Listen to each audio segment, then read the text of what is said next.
Seat number 11A।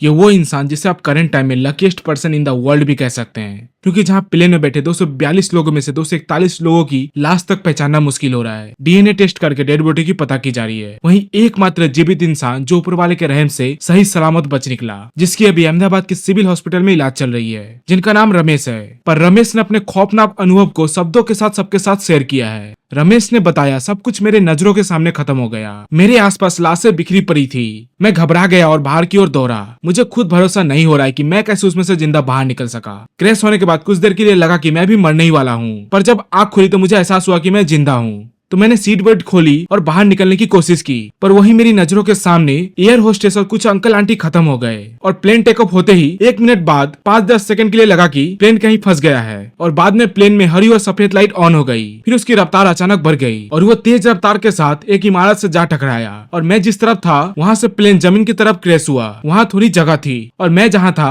वहाँ plane का दरवाजा टूटा और वहीं थोड़ी जगह बनी। फिर मैंने बाहर आने की कोशिश की तो बाहर आ पाया, पर प्लेन के अंदर मेरी विपरीत दिशा में जो लोग बैठे थे वो प्लेन क्रैश होने पर उनकी तरफ इमारत की दीवार आ गई और शायद इसलिए वो नहीं निकल पाए। पर जब भीषण आग लगी तो मेरा एक हाथ भी जल गया। फिर मैं पैदल चलकर कुछ दूर आया और फिर मुझे एम्बुलेंस मिली और मैं अस्पताल पहुंच सका। पर ऊपर वाले के रहम से रमेश ने अपनी जान बचा ली। पर जिनकी इस हादसे में मौत हो गई, हम उनके लिए और उनके परिवार के लिए दुआ करते हैं कि ऊपर वाला उनके परिवार को हिम्मत दे।